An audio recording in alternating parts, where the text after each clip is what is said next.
이야기 많이 들어보셨죠? 린 스타트업.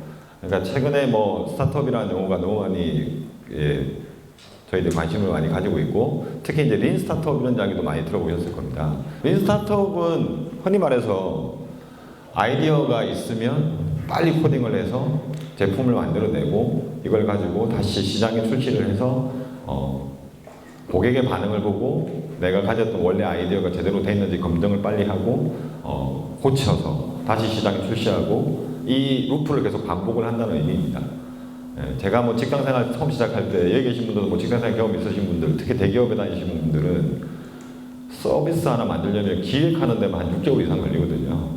그래서 그게 나오고 나서 시장에서는 이미 막 늦은 경우도 있고 한번 했던 걸 막 수정 못하는 경우도 많고 굉장히 그런 경우가 많은 것 같습니다. 그래서 린 스타트업이라는 용어 자체는 일단 빨리 고객한테 평가를 받는 게 중요하다는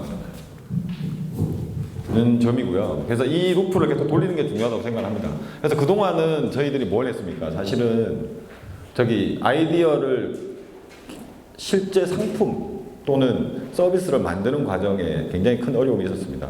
그래서 몇 년 전만 하더라도 다들 개발자 없이 아이디어만 가지고 경진대회도 많이 열었었고요.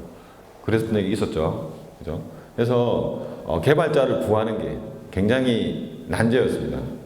근데 지금은 제가 생각할 때 한국에 지금 활동하는 스타트업들 굉장히 개발 잘하는 것 같습니다. 그리고 물론 개발자가 아이도 많이 부족하지만 옛날에 비하면 아이디어만 가지고 와서 뭔가를 하려고 하면 투자자가 거들떠 보이지도 않고 이런데 뭔가 정부에서 지원하는 프로그램에도 거의 참여할 수가 없습니다. 잘 만드는 것 같습니다.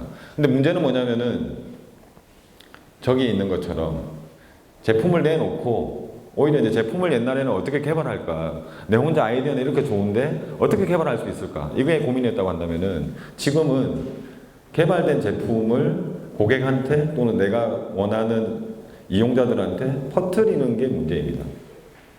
그래서 굉장히 큰 어려움을 겪고 있습니다. 뭐랄까요? 제가 생각할 때 요새 제품을 만드는 거 문제 없다고 생각합니다. 아이디어가 있고 그 팀의 개발자가 있고 그래서 굉장히 잘 만드는데 오히려 내 서비스를 사람들한테 알리는 거. 사람들이 써줘야 내가 가졌던 생각이 내가 원래 가졌던 생각이 정말 나는 엄청나다고 생각을 했는데 사람들이 어떻게 반응하는지를 알 수 있고 그걸 갖다 고쳐서 다시 시장에 내놓고 하는 절차를 밟을 수가 있는데 지금 일단 안 되는 거죠. 결국은 개발의 이슈도 물론 중요합니다. 지금도 굉장히 중요한 문제지만 제가 생각할 때는 마케팅이라고 하는 것들이 결국은 스타트업들한테 굉장히 큰 부담으로 다가오고 있다고 생각합니다. 그래서 이거를 어떻게 하는 게 좋을까? 결국은 내 서비스를 어떻게 알릴 거냐의 문제가 사실은 굉장히 중요하고 투자자를 만나보셔도 사실은 아이디어에 대해서 점수를 주는 경우는 극히 드뭅니다. 저도 심사를 많이 다니지만 아이디어는 누구나 가질 수 있잖아요. 그죠?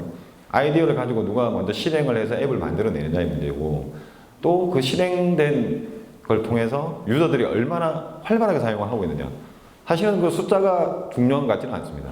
그죠? 뭐 100명이라도 정말 액티브한 유저가 있어서 그 100명의 액티브한 유저들이 하루에 매일 어떻게 사용을 하고 있고 내가 그걸 분석을 통해서 내 앱을 어떻게 개선해 가고 있고 한 주가 지났더니 100명이 500명이 되고 또 한 주가 지났더니 500명이 2000명이 되고 이렇게 늘어나는 추세만 있으면 투자자들은 당연히 관심을 가질 수밖에 없습니다. 그죠? 그러니까 그때는 뭐 이런 분석들이 굉장히 중요하겠죠. 저 혼자 할 수는 없으니까. 근데 실제로 사용이 잘 안 된다는 게 문제죠. 그러니까 나는 어떻게 하면 내 앱을 사람들한테 알려서 사용하게 만들 거냐. 이게 가장 큰 이슈라고 저는 개인적으로 생각합니다. 그래서 아까 말씀드린 것처럼 저기 린 스타트업의 루프가 돌 때 나는 빌드는 잘할 수 있는데 빌드 못하는 팀은 거의 못 본 것 같습니다. 아예 빌드가 안 되는 팀은 지금의 대한민국의 스타트업 생태계에 끼지를 못한다고 저는 생각을 합니다. 아이디어만 가지고 있으면. 뭔가 빌드를 하는데 이 루프가 안 돌아갑니다. 그렇죠? 내가 다시 고객들한테 배우고 싶은데 실제로 쓰는 고객이 없으니까 배울 게 없습니다. 그러니까 자기 머릿속에서 계속 또 다른 생각을 하게 되는데 뭐 이럴 때는 뭐 여러 가지 또 상황이 있죠. 그 앱을 버리고 새로운 앱을 만들든지 아니면 뭐 하는데 일단은 내 앱을 만든 걸 많이 알려야 되겠죠. 그죠? 그래서 가장 손쉬운 방법으로 택하는 게 보도자료입니다. 그죠? 나는 내 이야기를 쓸 자신은 없다. 그러니까 홍보대행사 또는 딴 사람의 좀 능력을 빌어서 나와 관련된 보도자료를 만든다. 그죠? 보도자료 언제 씁니까? 대부분 언제 쓰냐면요. 우리 이런 제품을 출시했어요. 이럴 때 하면 냅니다. 그 다음에 아주 드물지만 나 투자 받았어요 할 때 냅니다. 근데 투자 받는 거 굉장히 정해져 있죠. 굉장히 제한되어 있기 때문에 보도자료가 많지 않습니다. 그리고 저희들 뭐 서비스 이렇게 업그레이드 해서요. 이거 외에 보도자료 낼 수 있습니까? 솔직히 굉장히 어렵거든요. 그죠? 그러니까 그거라도 내서 언론에 예를 들어 실리는 경우 스타트업 미디어가 3개나 생겼고 요즘 언론사들이 스타트업의 창조경제 열풍에 힘입어 굉장히 많이 스타트업에 대한 지면을 활용하고 있지만 그럼에도 불구하고 유명한 스타트업들 또는 투자받은 곳이 아니면 잘 안 실어줍니다. 그게 현실이지 않습니까? 그래서 사실은 제가 드리고 싶은 말씀, 스토리텔링을 하셔야 돼요. 우리에 대해서. 우리 서비스, 우리 팀, 우리 뭐에 대해서 스토리텔링을 잘 하셔야 돼요. 그게 보도자료도 포함되겠죠. 보도자료는 가끔 내면 되니까. 근데 평소에도 끊임없이 나에 대해서 스토리텔링을 하셔야 됩니다. 우리가 왜 이 서비스를 만들었고. 투자자들이 제일 좋아하는 게 뭔지 아십니까? 나 잘났어요 라고 하는 사람은 되게 싫어해요. 오히려 우리는 이게 부족해요. 제가 경쟁사에 대해서 잘 알고 있습니다. 경쟁사는 이런 걸 잘하는데 우리는 이런 거를 그래서 우리는 이렇게 차별해서 만들었다. 이런 이야기를 내가 만나지 않으면 발견할 수 없습니다. 사업계획에서 그런 거 잘 못 씁니다. IR 자료에. 너무 짧기 때문에.